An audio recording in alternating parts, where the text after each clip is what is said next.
आप ये जानकर हैरान रह जाएंगे कि 1962 से 1968 के बीच नेहरू और इंदिरा सरकार के दौर में गोल्ड को लेकर ऐसा कानून बनाया गया कि 1991 आते आते भारत की इकोनॉमी डूबने के कगार पर आ गई। भारत के पास विदेशों से सामान मंगाने के लिए पैसे खत्म हो गए थे। इसके बारे में आगे विस्तार से बताऊंगा, लेकिन उससे पहले आप यह समझिए कि 100 टन गोल्ड का भारत आना कितनी बड़ी जीत है और आज की तारीख में यह गोल्ड कितना कीमती है। भाई, जो मैं आपको बता रहा हूं कि 100 टन 102 टन सोना आया है, उसकी अगर आप कीमत देखेंगे, कितना गोल्ड आया? 102 टन। और इसको अगर आप केजी में कन्वर्ट करेंगे तो यह कितना किलो होता है? 1,02,000 किलो। 1 लाख से ज्यादा, 1 लाख किलो से ज्यादा सोना भारत आया है। और इसकी कीमत कितनी है? इस गोल्ड की कीमत जो भारत आया है उसकी कीमत है, चूंकि अभी कुल कीमत जो है वो करीब करीब 84,048 करोड़ रुपए का सोना है। 84,000 करोड़ का सोना आया है। तो ऐसे में अब यह भी समझना चाहिए कि भारत अपना गोल्ड रिजर्व विदेशों में जमा करता क्यों है, पहले ही भारत में क्यों नहीं रख रहा था, और नरेंद्र मोदी ने इस सोने को भारत वापस लाने का फैसला लिया क्यों? देखिए, विदेशों में गोल्ड रखने की एक वजह यह है कि गोल्ड की सेफ्टी हो और इसके खतरे को कम किया जा सके। दरअसल युद्ध, प्राकृतिक आपदा और राजनीतिक अस्थिरता में देश की आर्थिक स्थिति पर बुरा असर पड़ता है। इसलिए गोल्ड के भंडार को अलग अलग देशों में भी स्टोर किया जाता है कि अपने यहां कुछ दिक्कत हो गई तो चलो वहां तो कुछ पैसा अपना है। इसके अलावा अगर किसी देश की करेंसी अंतर्राष्ट्रीय स्तर पर कमजोर होती है तो गोल्ड के भंडार होने से उस देश की परचेजिंग पावर यानी क्रय शक्ति मजबूत होती है। इससे वो विदेशों से इंपोर्ट आसानी से कर सकता है। विदेशों में गोल्ड स्टॉक रखने से महंगाई दर कंट्रोल करने में मदद मिलती है और फॉरेन रिजर्व यानी विदेशी मुद्रा भंडार मजबूत रहता है। इसके अलावा भारत को बैंक ऑफ इंग्लैंड में गोल्ड भंडार रखने के लिए एक महंगी फीस देनी पड़ रही है, इसलिए भारत ने इंग्लैंड से सोना वापस मंगवा लिया। बैंक ऑफ इंग्लैंड से इतना सोना लाना आसान काम भी नहीं था। इस फैसले को लेने के लिए इंटरनेशनल प्रेशर से लेकर देश की इकोनॉमी के उतार चढ़ाव को स्टडी किया गया। इसके अलावा सुरक्षा को लेकर कई ऐसे पहलू थे जिसमें रिस्क फैक्टर बहुत ज्यादा था। भाई, इतना सोना लेके आ रहे हैं तो सिर्फ फिल्मों में ही कुछ हो सकता है, ऐसा थोड़ा ही है। ब्रिटेन से गोल्ड भारत लाने के लिए दोनों देशों की सरकारों के बीच कई दौर की पहले तो बातचीत हुई। भारत की तरफ से वित्त मंत्रालय और आरबीआई, जबकि ब्रिटेन के वित्त मंत्रालय और बैंक ऑफ इंग्लैंड के बीच कई मीटिंग्स चली। दोनों देशों में फिर सहमति बनने के बाद गोल्ड के ट्रांसपोर्टेशन को लेकर कई महीनों तक प्लानिंग हुई कि भाई कैसे लेके आएंगे इसको। कई पहलुओं को देखा गया। इसके लिए सबसे पहले गोल्ड को ट्रकों के जरिए लंदन के बैंक ऑफ इंग्लैंड से निकालकर एयरपोर्ट पहुंचाया गया। स्पेशल कार्गो एयरक्राफ्ट के जरिए भारत के 2 शहर मुंबई और नागपुर में इस सोने को लाया गया। लंदन से लेकर मुंबई और नागपुर तक जबरदस्त सिक्योरिटी के इंतजाम करने पड़े। हवा में थोड़ी आ गया, मतलब हवा में तो आया ही उड़ते हुए, लेकिन ऐसे ही थोड़ी आ गया। मई 2024 में इसी तरह से गोल्ड भारत आया था और इस बार भी कहा जा रहा है कि ऐसे ही सीक्रेट मिशन से भारत सोना लेकर आया।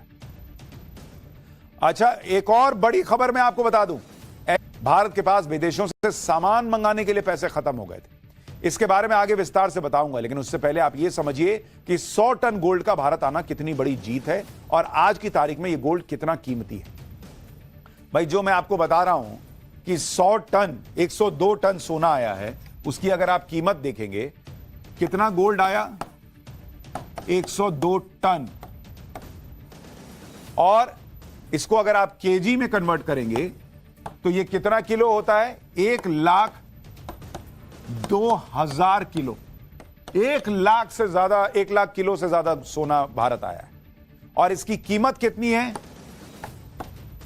इस गोल्ड की कीमत जो भारत आया है उसकी कीमत है, चूंकि अभी कुल कीमत जो है वो करीब करीब 84,048 करोड़ रुपए का सोना आया। 84,000 करोड़ का सोना आया है। तो ऐसे में अब यह भी समझना चाहिए कि भारत अपना गोल्ड रिजर्व विदेशों में जमा करता क्यों है, पहले ही भारत में क्यों नहीं रख रहा था, और नरेंद्र मोदी ने इस सोने को भारत वापस लाने का फैसला लिया क्यों? देखिए, विदेशों में गोल्ड रखने की एक वजह यह है कि गोल्ड की सेफ्टी हो और इसके खतरे को कम किया जा सके। दरअसल युद्ध, प्राकृतिक आपदा और राजनीतिक अस्थिरता में देश की आर्थिक स्थिति पर बुरा असर पड़ता है। इसलिए गोल्ड के भंडार को अलग अलग देशों में भी स्टोर किया जाता है कि अपने यहां कुछ दिक्कत हो गई तो चलो वहां तो कुछ पैसा अपना है। इसके अलावा अगर किसी देश की करेंसी अंतर्राष्ट्रीय स्तर पर कमजोर होती है तो गोल्ड के भंडार होने से उस देश की परचेजिंग पावर यानी क्रय शक्ति मजबूत होती है। इससे वो विदेशों से इंपोर्ट आसानी से कर सकता है।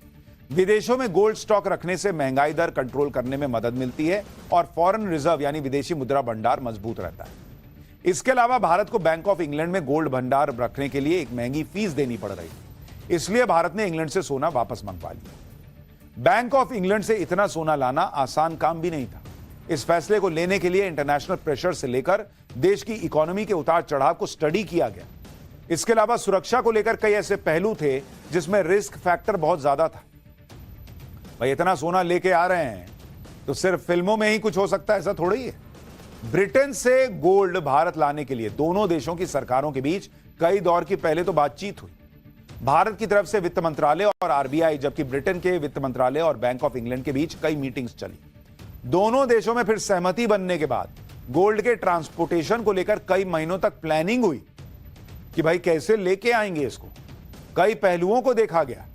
इसके लिए सबसे पहले गोल्ड को ट्रकों के जरिए लंदन के बैंक ऑफ इंग्लैंड से निकालकर एयरपोर्ट पहुंचाया गया। स्पेशल कार्गो एयरक्राफ्ट के जरिए भारत के दो शहर मुंबई और नागपुर में इस सोने को लाया गया। लंदन से लेकर मुंबई और नागपुर तक जबरदस्त सिक्योरिटी के इंतजाम करने पड़े। हवा में थोड़ी आ गया, मतलब हवा में तो आया ही उड़ते हुए, लेकिन ऐसे ही थोड़ी आ गया। मई 2024 में इसी तरह से गोल्ड भारत आया था और इस बार भी कहा जा रहा है कि ऐसे ही सीक्रेट मिशन से भारत सोना लेकर आया। हिंदू त्योहारों पर सवाल उठाना पिछले कुछ सालों से नया फैशन बन गया है। होली मत खेलो, पानी की बर्बादी होगी। दिवाली पर पटाखे मत फोड़ो, प्रदूषण होगा। कई सालों से यही पैटर्न दिख रहा है। आज अयोध्या में जिस तरह से दीपोत्सव हुआ उसमें भी कुछ लोग ये कहने वाले जरूर होंगे ये तो पैसे की बर्बादी।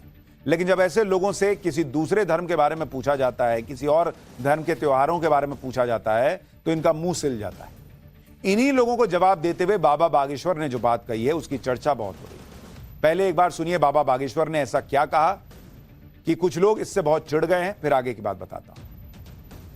ये देश का दुर्भाग्य है। जब भी सनातन हिंदू धर्म के त्योहार आते हैं तो कोई ना कोई कानून की डंगा की बात करता है, रोक लगाता है, रोक लगाने की मांग करता है।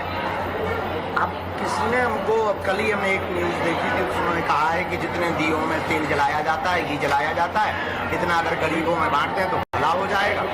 हम उन महाशय महामूर्खानंद को कहना चाहते हैं कि इस देश में बकरीद भी तो होती है, बकरीद बंद करवा दो। उतने रुपया जो लाखों की बकरी काटे जाते हैं, जीव हिंसा भी बचेगी। उन रुपयों को गरीबों में बांट दो। बाबा बागेश्वर अपनी बात एकदम क्लियर तरीके से रखते हैं, इसलिए बहुत से लोगों को उनकी बात चुभ जाती है। दरअसल बाबा बागेश्वर को आज ये बात इसलिए कहनी पड़ी क्योंकि हर साल अयोध्या में दीपोत्सव के बाद तुष्टीकरण की राजनीति करने वाले नेता दीपोत्सव पर सवाल उठाते हैं। इस पूरे एजेंडे को समझने के लिए पहले आप अखिलेश यादव का एक ट्वीट देखिए। यह ट्वीट अखिलेश यादव ने अयोध्या में दीपोत्सव के बाद किया था। इसमें एक गरीब महिला जले हुए दीपक में से बचा हुआ तेल इकट्ठा कर रही है और एक पुलिस का जवान उसे जाने के लिए कह रहा है। इस तस्वीर पर अखिलेश यादव ने लिखा कि ये बेबस पूछ रही है, जोड़े हाथ, गरीबों का कब होता है त्योहार। इस तस्वीर के जवाब में बहुत से लोगों ने अखिलेश यादव से सवाल किया कि समाजवादी सरकार के दौरान सैफई महोत्सव में जो पैसे की बर्बादी होती थी